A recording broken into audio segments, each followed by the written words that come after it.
un hombre que parecía ser un inocente y frágil abuelito, pero la realidad es que era un monstruo que torturó y se aprovechó de más de 100 niños. Algunos incluso los cocinó y se los comió. Es considerado uno de los peores asesinos en serie de la historia. Te cuento el caso de Albert Fish, el abuelo caníbal. Mi nombre es Daniel Novelo.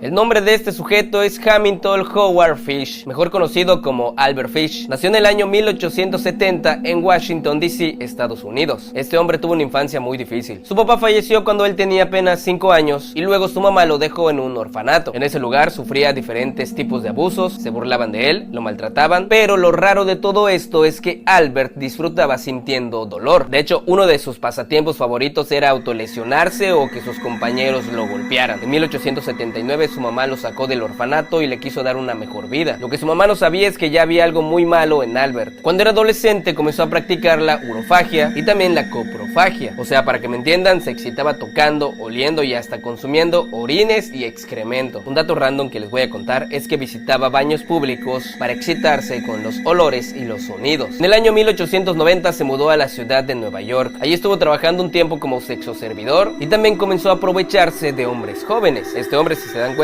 cada vez empeoraba. En el año 1898 su mami le arregló un matrimonio para que se casara con una mujer 9 años más joven que él. A pesar de eso, con esa mujer tuvo 6 hijos. Al principio se pensaba que Albert había cambiado. Era un buen esposo, un padre amoroso y se había dedicado a pintar casas particulares. Pero toda esta vida maravillosa que les acabo de contar solamente era una fachada, porque sin que nadie lo supiera y durante bastantes años, Albert se aprovechó y torturó a muchos niños. Escuchen esto porque está horrible. La mayoría eran niños no mayores de 6 años. Esa era la parte oscura de la vida de Albert, en donde también iba a burdeles y le pedía a las mujeres que lo azotaran para que sintiera placer hasta que sangrara. Albert no estaba bien de su cabecita. Y así estuvo durante muchos años hasta que en 1903 fue arrestado por desviación de fondos. Fue mandado a prisión y ahí tuvo relaciones con varios hombres. Albert cada día estaba empeorando. Fue cuestión de tiempo para que años después, en el año 1917, su esposa lo dejara por otro hombre. A partir de ahí, Albert comenzó a escuchar voces que lo motivaban a hacer cosas realmente horribles. Se llevaba a niños a casas abandonadas y una vez estando ahí, se aprovechaba de ellos, los torturaba y luego, aunque sea difícil de creer, los cocinaba y se los comía. Años después, en 1927, secuestró a un pequeño de tan solo 4 años. El pequeño se llamaba Billy Gaffney y era de un vecindario en Brooklyn. Y el cuerpo de este pequeño jamás fue encontrado. Ahora las personas de la zona se comenzaron a preocupar por la desaparición de los niños. Incluso algunos decían haber visto a una persona con cabello canoso, delgado y que utilizaba un traje gris. De hecho, la gente lo nombró como el hombre de gris. Sin embargo, a pesar de esos terribles actos, Albert Fish seguía libre y cometía actos cada vez peores. En el año 1928, este hombre se robó a una niña que tenía tan solo 10 años. Su familia la estuvo buscando por todos lados, pero no la encontraron. 6 años después de que la niña había desaparecido, la mamá recibió una carta por parte de Albert Fish.